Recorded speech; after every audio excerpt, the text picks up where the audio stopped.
If you want to learn more about the real Belize and listen to local and expat stories of those living in Belize, you're in the right place.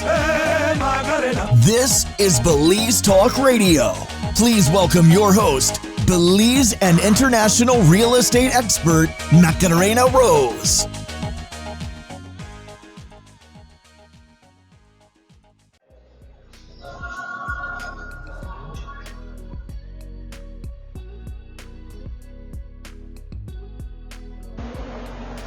Happy beautiful day to you. It's Macarena from Belize Talk Radio, and today we are here with two of my dear friends, Reverend Lizbeth and Gary. And why am I sitting here with them? Well, it's always good to know those stories. How did people show up in Belize? And they've been here a lot longer than I have. So, thank you both, obviously. Yep. So, who wants to tell me, how did you get here? Why did you choose Belize? And, oh my goodness. If I can remember that far back. Actually, we started traveling throughout Mexico and we went further and further into Mexico. We went to the Yucatan and we kind of finished with Mexico, and we saw Belize across the way, and we said, we need to go see that place. And so we came down here for first of all, an extended weekend time on the islands of San Pedro. And then we came back for a full week stint. And we went all the way from Corzo up north, all the way down to Punta Gorda, from San Ignacio, back out to the islands, and went all over the place. That was what, 1970? No, 19... About early 80s, 81, 82, and just fell in love with it. And at that time, I really decided this is a place I want to retire. I want to be here. It's just so beautiful, and particularly I like the area of Cayo around here. This is my favorite part of Belize, but I like it all.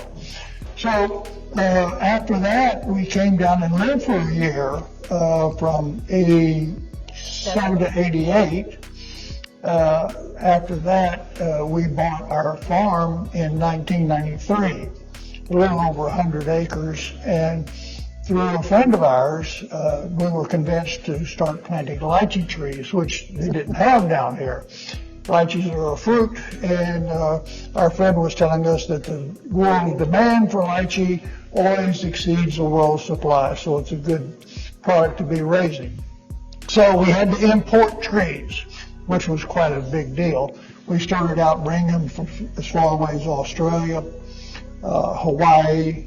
That didn't work so well because in transit the trees have to be flown without any dirt on the roots, and so by the time they got here, most of them were dying. Oh. So we finally found a place in Honduras, Lancetilla Gardens. It was a experimental garden that was started by big fruit companies, and they had lychees, they had rambutans, they had all kinds of fruits down there. So we started buying trees from there, and it was easy to get in here then because we would simply get the trees one day. We would go to San Pedro Sula in Honduras, catch the flight, come to Belize, have the bags for the trees already prepared at the farm, go through immigration and customs here.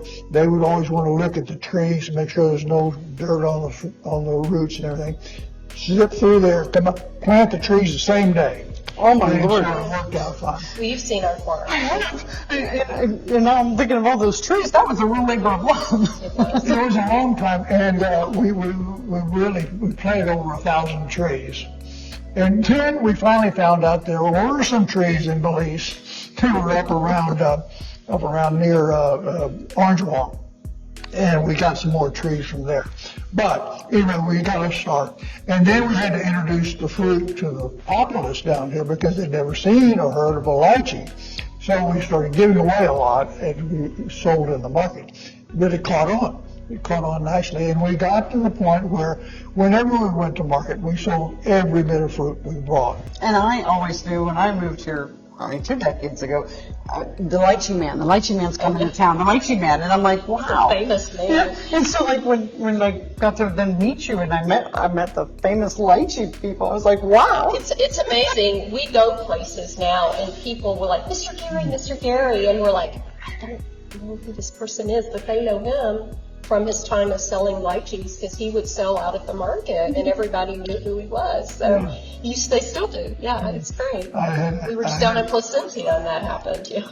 I used to get help from the Taiwanese agricultural mission there at Central Farm, and one time one of the Taiwanese guys was out at the farm looking at the lychees, and we were talking about what we need to do with the lychees. But anyway, he said to me, Mr. Gary, you're going to be a famous man. And you know, Gary at a time anyway.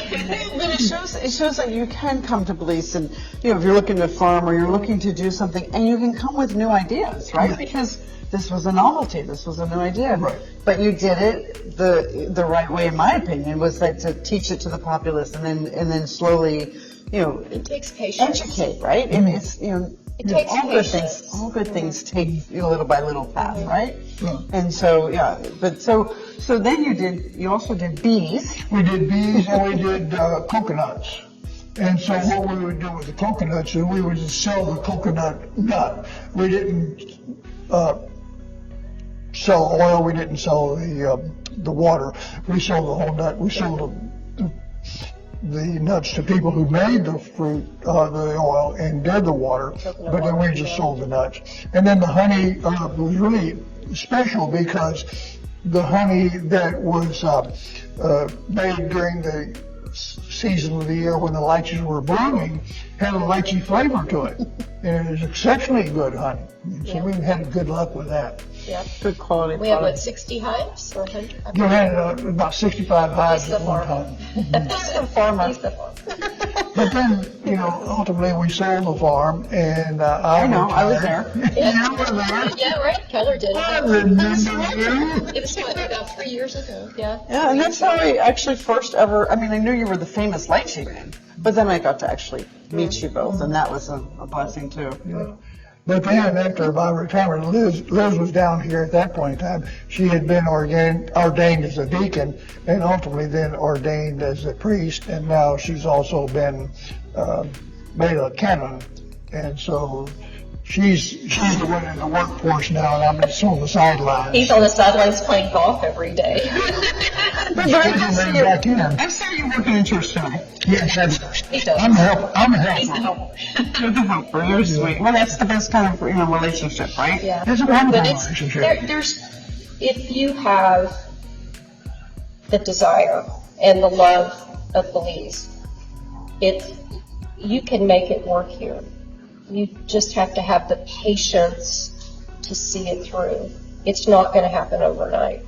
It takes a lot of work. Our farm, 1993, and then the trees didn't start producing till the 2000s. It was 8 or 10 years in the making just to get it working. Normally the trees are supposed to fruit after about 4 years, but since they had never been really grown commercially in Belize, and since they were from a different country and different soil, it took them longer. And so we had 8, 9, 10 years before the trees started producing. And that was tough going back then.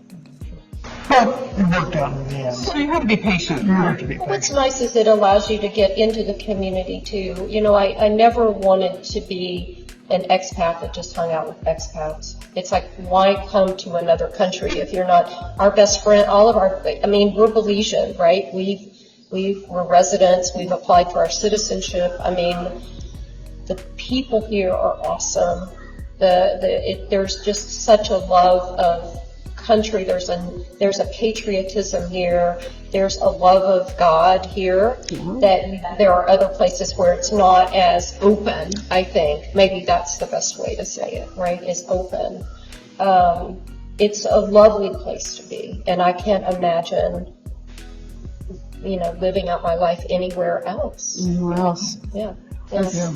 It's fascinating. I tell people that if it calls you, like you were literally in Mexico, and you're like, we should go see that, right? So you have that calling, right? inspiration, right? Which is working in spirit, right? So that's quite beautiful. And the magic actually happens and the blessings when you follow that. And you both did it, and I commend you because you're brave. You didn't give up. You did something, fantastic. You became a famous Lychee man and right? And there were times when you wanted to give up. I mean, you're human. Sometimes you're like, why are we doing this? You keep running into roadblocks, but eventually those roadblocks part, and then you wind up,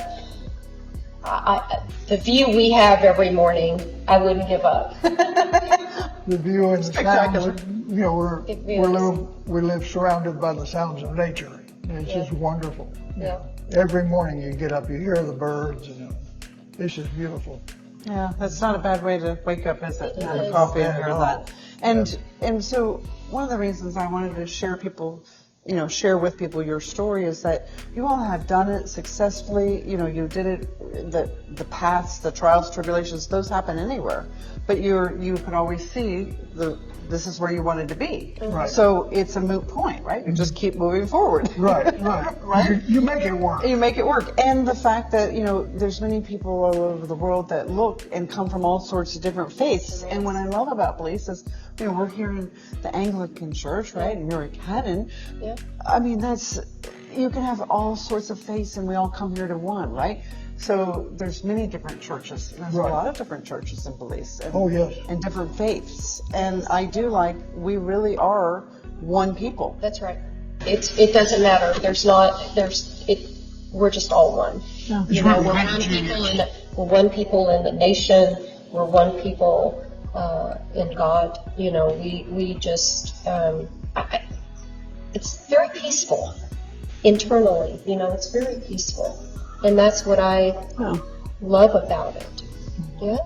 And this has been 38 years plus for us, almost, 40 that we've been coming here. Yeah. Mm-hmm.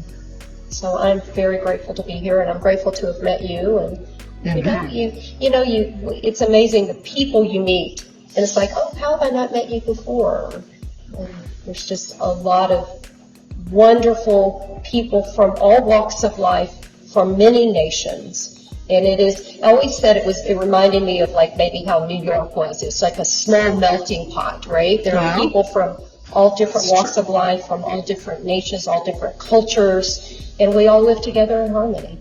At least how I see it. Well, you're in the community every single day. You are in the community, for goodness sakes. And I think it is everybody was friendly. So when I first would come here, I'd walk down the street, people were like, good day, or happy evening, or good evening to, and I'd be like, everyone's friendly. Because it's organically natural. Yeah. Yes. It's not, they're still taught manners. The children are taught manners. I know we have schools attached to many of our churches. And one of the schools, one little boy was passing me with his mom, and he didn't say good morning because they are taught, you say good morning, you say good afternoon, you say good evening, you say good night. When you greet an adult, when you see an adult, anyone, but particularly an adult, she grabbed me, it's like, what do you say? It's like, good morning, Reverend. Because they're not coming. When I first came here, that took me aback because you live in a society in a big city, and you walk down the street praying that you don't lock eyes when you have to say anything. I mean, seriously. And here it's like, good morning, good afternoon, and now you're just into that, and you greet people. It's a cordiality. There's manners taught. There's something that, I don't know, maybe it's the smallness of it, maybe it's the intimacy of the country with the small number of people that are here, but it reminds me of probably how my father was raised in a small town in Texas in the 1920s and 30s. That's how I say it. Yeah. and boy, we can use going back in time, can't we? So that's not a bad thing, right? Modern conveniences. Well, there is, and we do have more of those modern conveniences. Even the internet, when I first moved here, was that was anomaly, right? That was not so easy. And you all, a lot of times, we're helping someone sell their house. They're going to go and they're moving, and you all you weren't doing that farm, you were doing just something different. Your next step to stay here. And I know that the community was all thankful for that, right? That you decided to stay. Well, it's remarkable too, when you talk about, lack of conveniences. When we first got here, the conveniences were Spartan. We lived in the village, as I said, for a year at Crystal Ray. At that time, there was no telephone in the village. There was no electricity. No running water. There was no running water. Wow. There were 2 cars in the village. That was it. 2. 2. And now we have water, we have electricity, we have cell phones, Internet. of course, we have internet, we have everything, all in a matter of a few years. So Belize is really moving forward as far as In a positive way, I think. the conveniences are concerned. Yeah, it's wonderful. We're very happy being here. We're happy you're here too. I feel very blessed to be here in this country. Yeah. In my country, I call it my country now. Well, it is. And, you've lived here forever, Yeah. right? For going on 3 decades, right? Yeah. Almost 4. Almost 4 decades. About half of our life has been spent here. So it's good. We're telling our age. Uh-oh. Don't do the math, anybody. Well, I know that you all have a really busy schedule and you're headed off to another service to get to, but I thank you for just taking time, because it's really nice to share with people real stories, right? It's been our pleasure too. Thank you for that. And also to share that there's options for churches, of course, and different faiths here, and also that the realness of being here is what drew you here, and that we like to share that with other people. Absolutely. So that people show up. Good. I wish you all a beautiful day. Thank you so much. Thank you. Thank you so much. Wherever you're watching in the world, we wish you a blessed day. Indeed.